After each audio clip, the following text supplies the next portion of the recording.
My name is Linda Evans, and for most of my life, I believed I understood the people I loved. I grew up in a small town in Minnesota, the kind of place where everyone knows your name, your business, and your family tree going back 3 generations. My parents were teachers, and from them, I inherited a love of books, a stubborn sense of right and wrong, and a deep belief that family is everything. When I was 23, I married Tom Evans, a gentle, funny man who worked as an engineer. We bought a little house on Maple Drive, painted the shutters green, and planted a row of peonies along the front walk. Our daughter, Sarah, was born 2 years later, and our son, Ben, arrived 4 years after that. I left my job as a nurse to raise them, and for years, my days were filled with school lunches, scraped knees, and bedtime stories. Tom died suddenly of a heart attack when Ben was just finishing high school. The loss nearly broke me, but I held on for my children. I watched them grow up, make mistakes, find their paths. Sarah became a teacher, like her grandparents. Ben was always more restless, moving from job to job, city to city. But no matter where life took them, they always came home for Thanksgiving. Last autumn, as the leaves turned gold and the air grew crisp, I began preparing for our annual family gathering. I spent hours in the kitchen, kneading dough for pies, simmering cranberry sauce, and humming along to old records. I dusted the guest rooms, washed the curtains, and polished the silver. I even climbed up to the attic, searching for the box of childhood photos I knew would make Sarah laugh and Ben roll his eyes. The attic was cold and musty, filled with boxes of forgotten memories. I found the photo box tucked behind a stack of Tom's old fishing gear. Inside were hundreds of snapshots: Sarah in her first ballet recital, Ben covered in mud after a little league game, Tom grinning with a fish almost as big as Ben. I smiled as I sorted through them, setting aside a few favorites to show the kids. That night, after dinner, I texted Ben a picture of him and Sarah as children, their faces smeared with chocolate, their arms around each other. I wrote, "Remember this?" and waited for his reply. Hours passed with no response. I told myself he was busy, that he'd answer in the morning. But a small knot of worry began to form in my chest. The next day, as I was setting the table for breakfast, my phone buzzed. Expecting a message from Ben, I glanced at the screen. Instead, I saw a number I didn't recognize. The message was short, almost casual: "Ask Ben about the money. He's not who you think he is." I frowned, confused. Was this some kind of joke? A wrong number? I deleted the message and tried to forget about it. But later that afternoon, another message arrived, this time with a screenshot attached. It showed a bank transfer from my account, $12,000, sent to an account I didn't recognize. My hand shook as I stared at the screen. I logged into my online banking, my heart pounding. There it was, a withdrawal for $12,000, made just 2 weeks ago. I couldn't remember authorizing it. Panic rose in my throat. Had I been hacked? Was someone stealing from me? I called Ben, my voice trembling. He answered on the third ring, sounding tired and distracted. "Mom, I'm busy. Can we talk later?" I pressed him, about the transfer, about the messages. There was a long silence. Then he said, "I'll explain when I get home." That night, I barely slept. I replayed every conversation with Ben over the past year, searching for signs I'd missed. I remembered the time he'd asked for help with rent, the loan for his car repair, the times he'd seemed anxious and withdrawn. Had he been lying to me? Was my own son stealing from me? Thanksgiving arrived, but the usual excitement was replaced by a heavy sense of dread. I cooked and cleaned, trying to keep busy, but my thoughts kept circling back to Ben. When he arrived, he looked thinner than I remembered, his eyes shadowed with exhaustion. Sarah noticed too, her glances sharp and worried. After dinner, I pulled Ben aside.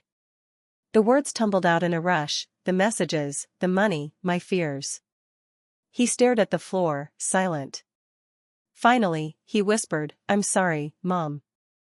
I didn't know how to tell you. I'm in trouble." He told me everything.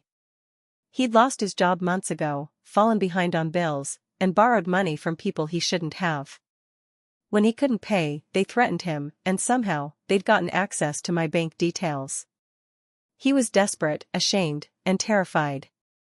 I felt a storm of emotions: anger, fear, heartbreak. My son, the boy I'd raised, was drowning, and he'd dragged me down with him. I wanted to scream, to demand why he hadn't come to me sooner. But all I could do was hold him as he sobbed. The next day, Sarah and I sat down with Ben. We made a plan: call the bank, report the fraud, and get him help. It wasn't easy. The bank froze my accounts, and the police took statements. Ben started seeing a counselor and joined a support group for people struggling with debt and addiction. The fallout was messy. Family dinners were tense. Sarah was furious at first, feeling betrayed by her brother and worried for me. But slowly, painfully, we rebuilt trust. Ben found a part-time job, started paying me back, and, most importantly, learned to ask for help. I learned too. I learned that love sometimes means setting boundaries, even with your own children. I learned that secrets fester in silence, and that asking for help isn't weakness, it's the first step toward healing. Months later, as spring thawed the last of the snow, Ben and I sat on the porch, sipping coffee. He looked healthier, lighter. "Thank you, Mom, for not giving up on me." I squeezed his hand.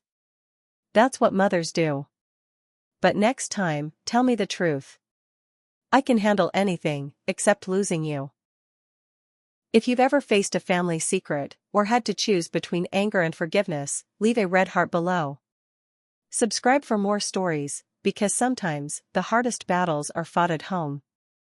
I have always believed that the attic of a house is like the attic of the mind, a place where memories, secrets, and forgotten things gather dust, waiting to be found.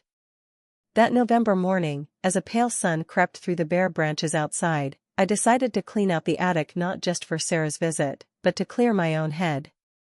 I needed the distraction, the ritual of order and control, to silence the storm that had begun to brew inside me. The attic stairs creaked beneath my weight, each step a small protest. The air was sharp with the scent of old cedar and mothballs. Boxes were stacked in haphazard towers, some labeled in Tom's neat handwriting: Christmas lights 2009, Sarah's college stuff, Ben's toys. I ran my fingers over the faded marker, remembering the day we moved in, how Tom had insisted on labeling everything, so we don't lose ourselves in our own house, Lynn. I found the box of family photos easily enough. It was heavier than I remembered, the cardboard soft with age. I carried it to the window, where a shaft of light made the dust motes dance. Sitting cross-legged on the floor, I opened the lid and was instantly surrounded by fragments of my life: Sarah in her ballet tutu, Ben with a gap-toothed grin, Tom holding up a lopsided birthday cake. I smiled, tears pricking at my eyes, and let myself drift back into those simpler days. But the peace didn't last. My phone, lying on the floor beside me, buzzed. I glanced at the screen, expecting a message from Sarah about her travel plans. Instead, it was that same unknown number.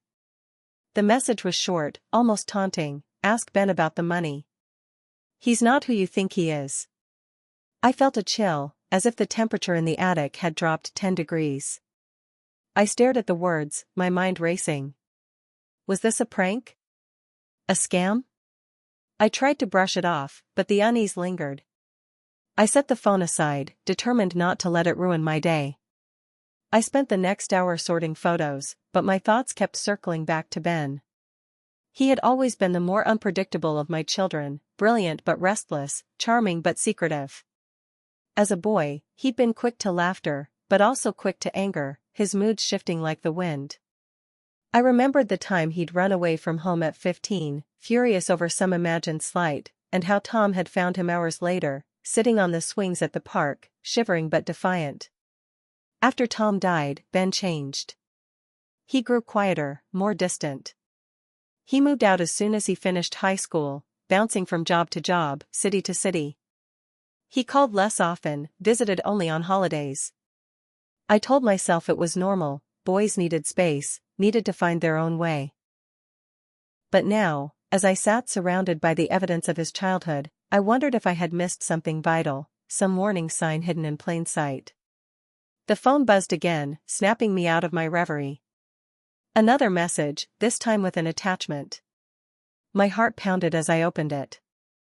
It was a screenshot of a bank transfer, $12,000, from my account, sent to a name I didn't recognize.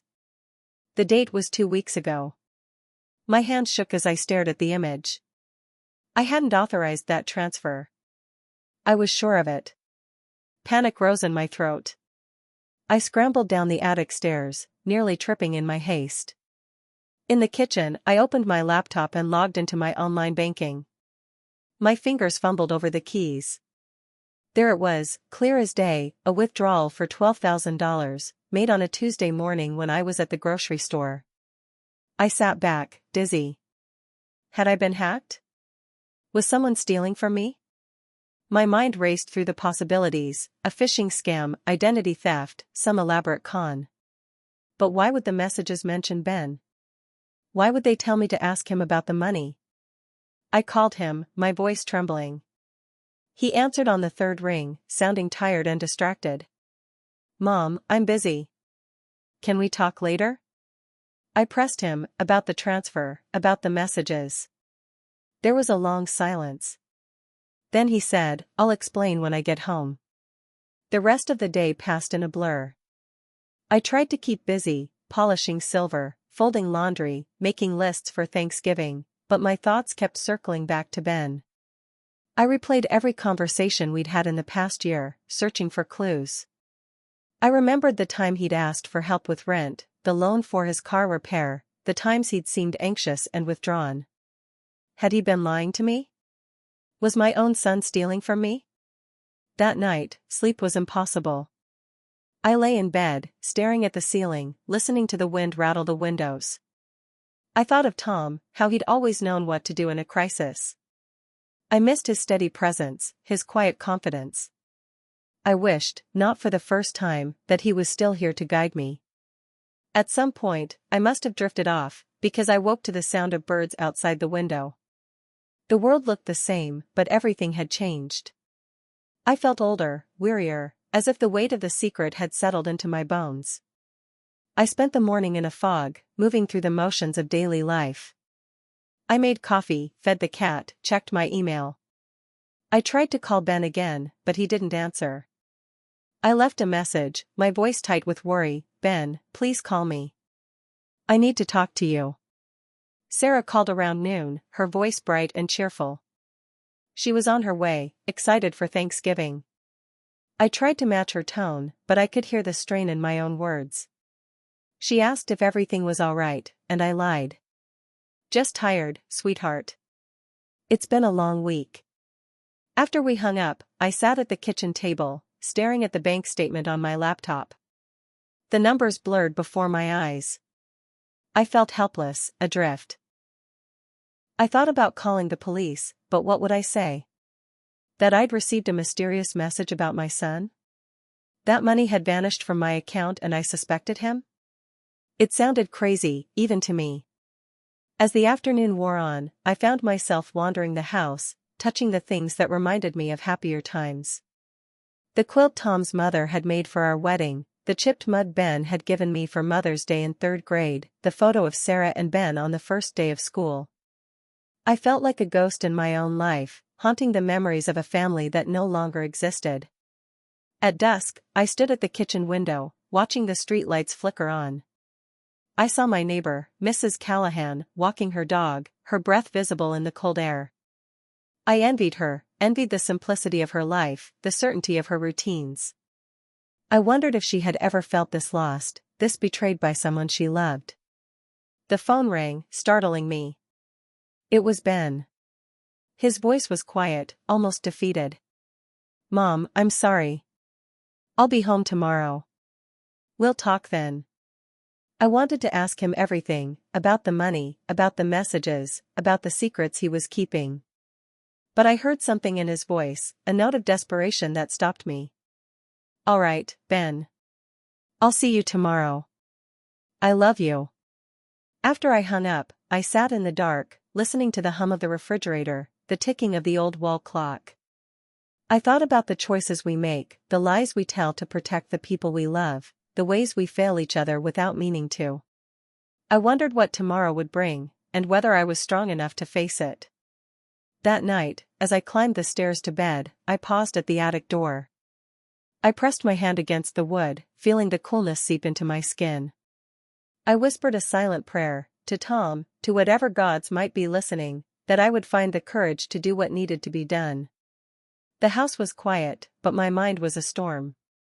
I lay awake for hours, watching the shadows shift on the ceiling, listening to the distant sound of a train.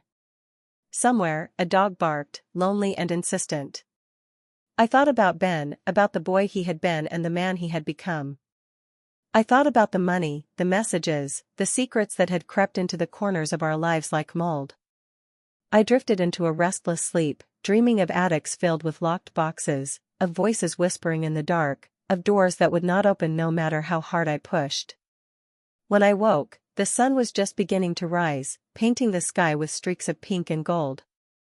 I lay in bed for a long time, gathering my strength, preparing myself for the day ahead. Tomorrow, I would see Ben. Tomorrow, I would demand the truth. But today, I would hold on to hope, the hope that love, no matter how battered, could still find a way through the darkness. Thanksgiving morning dawned gray and cold, the kind of chill that seeps through the windows and settles in your bones. I woke before sunrise, as I always did on holidays, and lay in bed for a moment, listening to the silence. The house felt different, heavier, somehow, as if it sensed the storm brewing beneath the surface. I pulled on my thickest sweater, the one Tom used to tease me about, and padded downstairs, the old floorboards creaking with every step. The kitchen was my sanctuary, and I threw myself into the familiar rituals of the holiday. I set the oven to preheat, pulled out the turkey to thaw, and began chopping onions and celery for the stuffing. The radio played quietly in the background, an oldie station spinning songs from my childhood. For a little while, I let myself get lost in the rhythm of the work, the scrape of the knife, the hiss of butter in the pan, the scent of sage and thyme rising in the air. But even as I worked, my thoughts kept drifting back to Ben. I pictured him as a boy, running through the house in his pajamas, his hair sticking up in every direction, his laughter echoing off the walls. I remembered the year he insisted on making the mashed potatoes himself, how he'd ended up covered in flour and grinning with pride. I wondered where that boy had gone, and whether I would ever get him back. By 8 o'clock, the house was filled with the smells of roasting turkey and baking pies. I set the table with the good china, the pattern with the tiny blue flowers that had belonged to Tom's mother. I polished the silver, folded the napkins into careful triangles, and arranged a bouquet of autumn leaves and berries in the center of the table. I wanted everything to be perfect, as if perfection could ward off the darkness that had crept into our lives. Sarah arrived just after 9, her arms full of groceries and her cheeks pink from the cold. She swept into the kitchen like a burst of sunlight, hugging me tight and chattering about traffic, work, and her latest class of students. I smiled and nodded, grateful for her energy, but I could see the worry in her eyes. She was always quick to sense when something was wrong, and she watched me closely as I moved around the kitchen. "Mom, are you okay?" she asked, her voice soft. I hesitated, then forced a smile. "Just tired, sweetheart. It's been a busy week." She didn't press, but I could tell she didn't believe me. She set to work making her famous cranberry sauce, filling the kitchen with the tart, sweet scent of simmering fruit. We moved around each other in a familiar dance, passing bowls and spoons, sharing quiet laughter and old stories. For a little while, it almost felt normal. But the tension returned as the morning wore on and Ben still hadn't arrived. I checked my phone every few minutes, willing it to ring, to buzz, to give me some sign that he was on his way. Sarah noticed my restlessness and tried to distract me, telling stories about her students, showing me pictures on her phone. I smiled and nodded, but my mind was elsewhere. At 11, the doorbell finally rang. My heart leapt into my throat as I hurried to answer it. Ben stood on the porch, hunched against the cold, his hands shoved deep in his pockets. He looked thinner than I remembered, his face pale and drawn, his eyes shadowed with exhaustion. For a moment, I saw the boy he used to be, the way he'd looked when he was sick, or scared, or lost. "Hi, Mom," he said, his voice barely above a whisper. I pulled him into a hug, holding him tight, feeling the sharp angles of his shoulders beneath my hands. He hugged me back, but there was a stiffness to it, a distance I couldn't bridge. I wanted to ask him 1,000 questions, but I bit my tongue, afraid of pushing him away. Sarah appeared in the hallway, her face lighting up at the sight of her brother. She hugged him too, teasing him about his scruffy beard and rumpled hair. For a moment, the old banter returned, and I let myself hope that things could go back to the way they were. We sat down to lunch, the three of us crowded around the kitchen table, picking at sandwiches and sipping coffee. The conversation was stilted, full of awkward pauses and forced laughter. I tried to draw Ben out, asking about his job, his apartment, his friends, but he answered in monosyllables, his gaze fixed on his plate. After lunch, Sarah offered to help me finish the preparations for dinner. Ben retreated to the living room, claiming he needed to make a phone call. I watched him go, my heart aching. Sarah caught my eye and raised an eyebrow, but I shook my head, silently begging her not to ask. We worked in silence for a while, the only sounds the clatter of pots and the hum of the oven. Finally, Sarah spoke. "Mom, what's going on with Ben?" I hesitated, unsure how much to say. I didn't want to betray Ben's trust, but I also couldn't carry the burden alone. "I don't know," I admitted. "He's different. Distant. I think something's wrong, but he won't talk to me." Sarah frowned, her hand stilling on the dough she was kneading. "Do you think he's in trouble?" I nodded, swallowing hard. "I got some strange messages. About money. And there was a transfer from my account, a lot of money. I haven't told him yet, but I'm scared, Sarah. I'm scared for him." She reached across the counter and squeezed my hand. "We'll figure it out, Mom. Whatever it is, we'll face it together." I nodded, grateful for her strength. For the rest of the afternoon, we worked side by side, preparing the feast, our movements synchronized by years of practice. We didn't speak of Ben again, but the worry lingered between us, an unspoken weight. As evening approached, the house filled with the smells of roasting turkey, sweet potatoes, and pumpkin pie. I set the table with extra care, lighting candles and placing a sprig of rosemary at each setting. I wanted everything to be perfect, to create a sense of warmth and safety, even as my heart pounded with anxiety. Ben emerged from the living room just before dinner, his face pale but composed. He offered to carve the turkey, and I watched as he moved through the familiar motions, his hands steady but his eyes distant. We sat down together, the three of us, and bowed our heads as I said grace. The meal passed in a blur. We talked about old memories, about Tom and his terrible jokes, about the year the turkey caught fire and we had to order pizza. We laughed, but the laughter felt brittle, fragile, as if one wrong word could shatter it completely. After dessert, Sarah excused herself to make a phone call, leaving Ben and me alone in the dining room. The silence stretched between us, heavy and uncomfortable. I gathered my courage and reached across the table, taking his hand in mine. "Ben," I said softly, "I need to talk to you. About the money. About the messages I've been getting." He flinched, his eyes darting away from mine. For a moment, I thought he would deny everything, but then his shoulders slumped and he let out a long, shuddering sigh. "I'm sorry, Mom," he whispered. "I didn't know how to tell you. I'm in trouble." He told me everything, about losing his job, about falling behind on rent, about borrowing money from people he shouldn't have. He told me about the threats, the fear, the shame. He told me how desperate he'd been, how he'd convinced himself that taking the money was the only way out. As he spoke, I felt a storm of emotions, anger, fear, heartbreak. I wanted to scream, to demand why he hadn't come to me sooner, to shake him until he understood how much he'd hurt me. But all I could do was hold his hand and listen, tears streaming down my face. When he finished, I pulled him into a hug, holding him as tightly as I could. "We'll get through this," I promised. "We'll fix it. But you have to trust me, Ben. You have to let me help you. He nodded, his face buried in my shoulder. For the first time in months, I felt a glimmer of hope, a sense that maybe, just maybe, we could find our way back to each other. Sarah returned, her eyes red from crying. She hugged Ben too, whispering words of forgiveness and love. The three of us stood together in the dim light of the dining room, holding on to each other as if our lives depended on it. That night, after the dishes were washed and the leftovers packed away, I sat alone in the living room, staring at the flickering flames in the fireplace.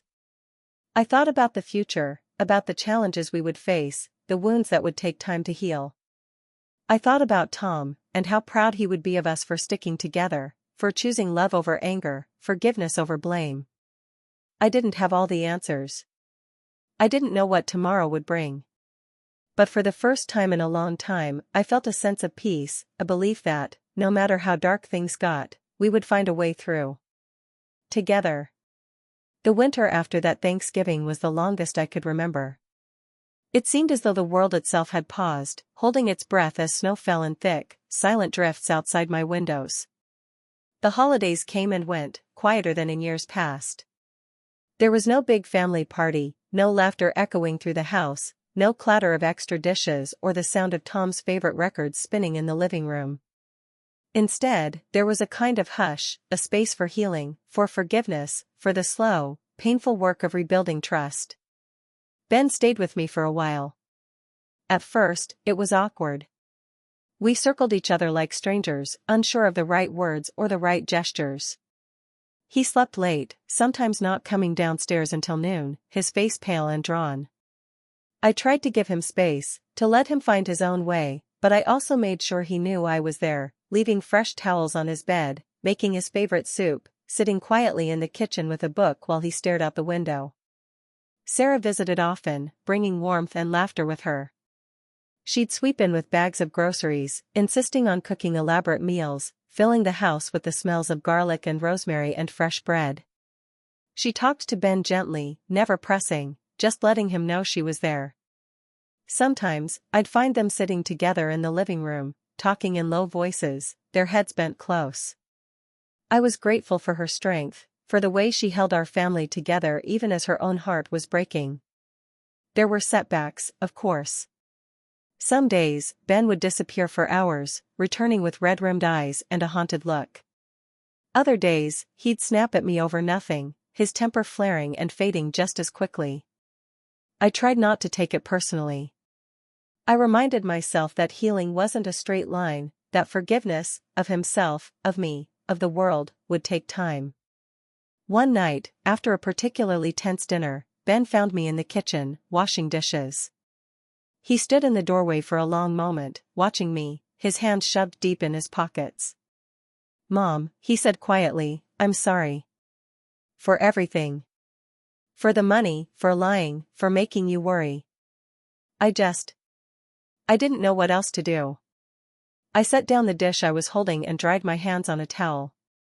I crossed the room and pulled him into a hug, feeling the sharp bones of his shoulders beneath my hands.